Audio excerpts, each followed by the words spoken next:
श्री सच्चिदानंद सद्गुरु साईनाथ महाराज की जय। अध्याय 3। श्री साईं बाबा की स्वीकृति, आज्ञा और प्रतिज्ञा। भक्तों को कार्य समर्पण, बाबा की लीलाएं, ज्योतिष स्तंभ स्वरूप, मातृ प्रेम, रोहिला की कथा, उनके मधुर अमृतोपदेश। जैसा कि गत अध्याय में वर्णन किया जा चुका है, बाबा ने सच्चरित्र लिखने की अनुमति देते हुए कहा कि सच्चरित्र लेखन के लिए मेरी पूर्ण अनुमति है।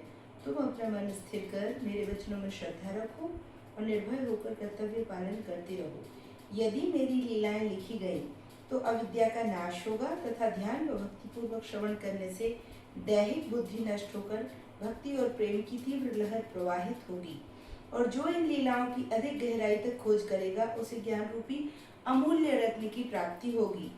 इन वचनों को सुनकर हेमाडपंत को अति हर्ष हुआ और वे निर्भय हो गए। उन्हें दृढ़ विश्वास हो गया कि अब कार्य अवश्य ही सफल होगा। बाबा ने श्यामा की ओर दृष्टिपात कर कहा, जो प्रेम पूर्वक मेरा नाम स्मरण करेगा मैं उसकी समस्त इच्छाएं पूर्ण कर दूंगा। उसकी भक्ति में उत्तरोत्तर वृद्धि होगी। जो मेरे चरित्र और कृत्यों का श्रद्धापूर्वक गायन करेगा उसकी मैं हर प्रकार से सदैव सहायता करूंगा। जो भक्तगण हृदय और प्राणों से मुझे चाहते हैं उन्हें मेरी कथा श्रवण कर स्वभावतः प्रसन्नता होगी। विश्वास रखो कि जो कोई मेरी लीलाओं का कीर्तन करेगा उसे परमानंद और चिर संतोष की उपलब्धि हो जाएगी।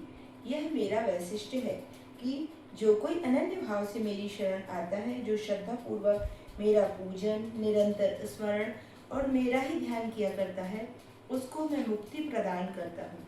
जो नित्य प्रति मेरा नाम स्मरण और पूजन कर मेरी कथाओं और लीलाओं का प्रेम पूर्वक मनन करते हैं, ऐसे भक्तों में सांसारिक वासनाएं और अज्ञान रूपी प्रवृत्तियां कैसे ठहर सकती हैं।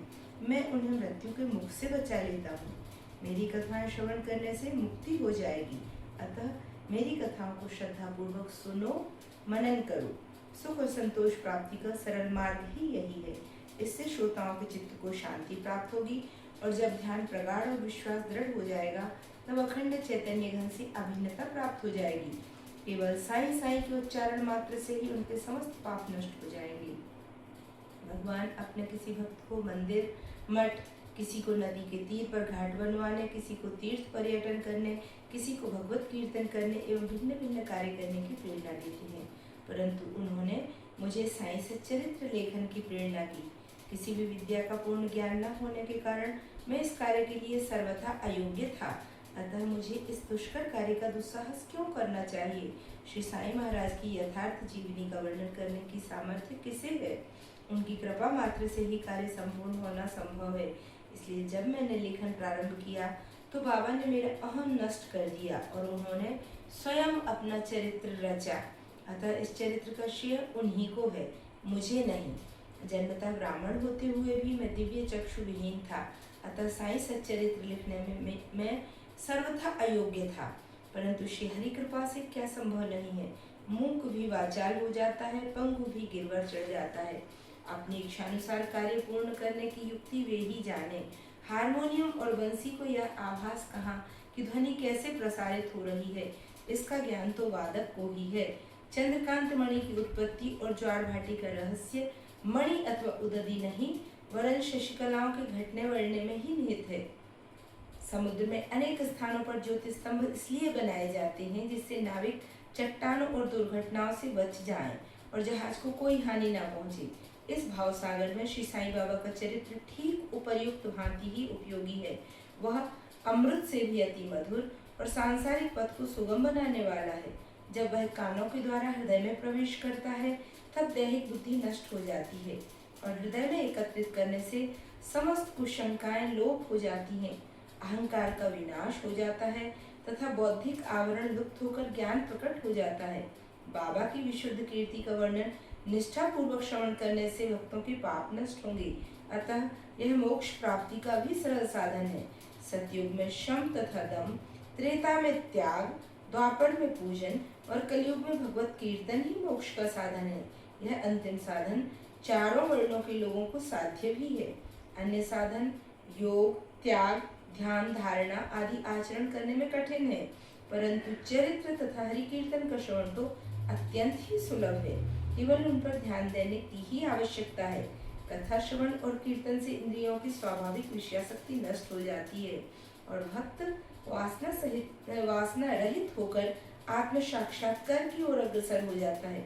इसी फल को प्रदान करने के हेतु उन्होंने सच्चरित्र की रचना कराई।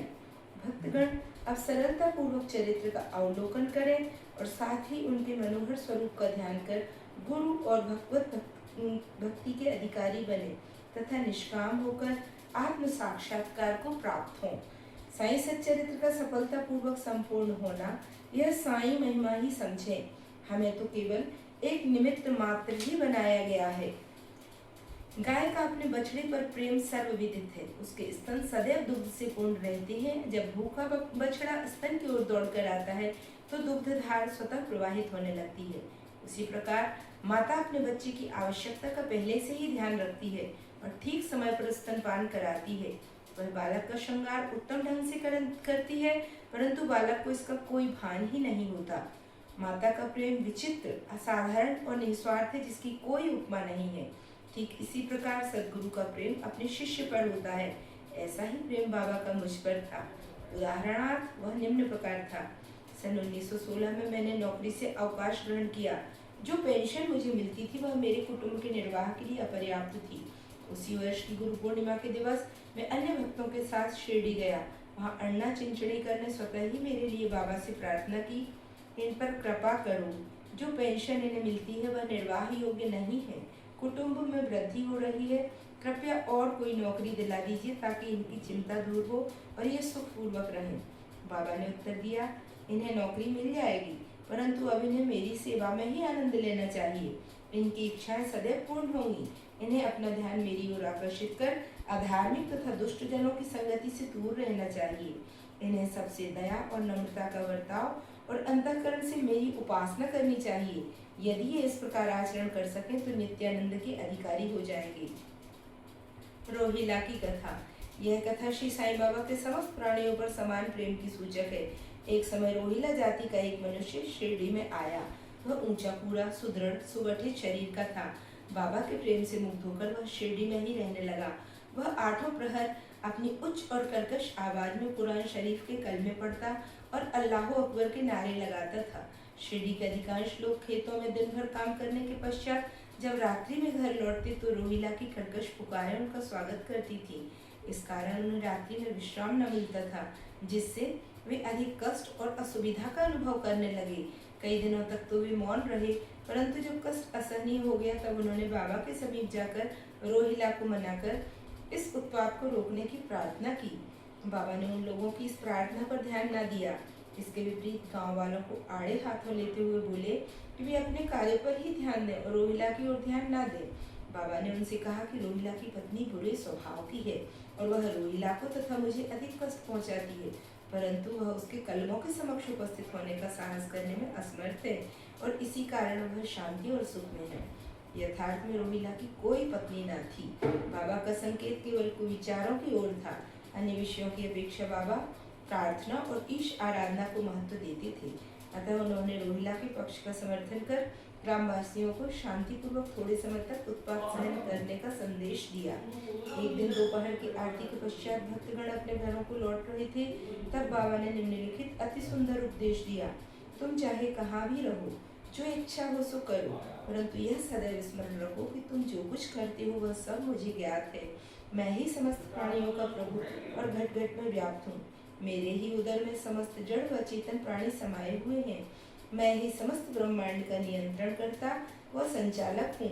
मैं ही उत्पत्ति, स्थिति व संहार करता हूँ। मेरी भक्ति करने वालों को कोई हानि नहीं पहुँचा सकता। मेरा ध्यान की उपेक्षा करने वाला माया के पाश में फंस जाता है।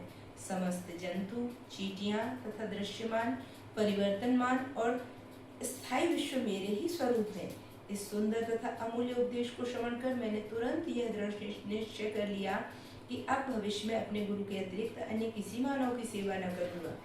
तुझे नौकरी मिल जाएगी। बाबा के इन वचनों का विचार मेरे मस्तिष्क में बार बार चक्कर काटने लगा। मुझे विचार आने लगा, क्या सचमुच ऐसा घटित होगा?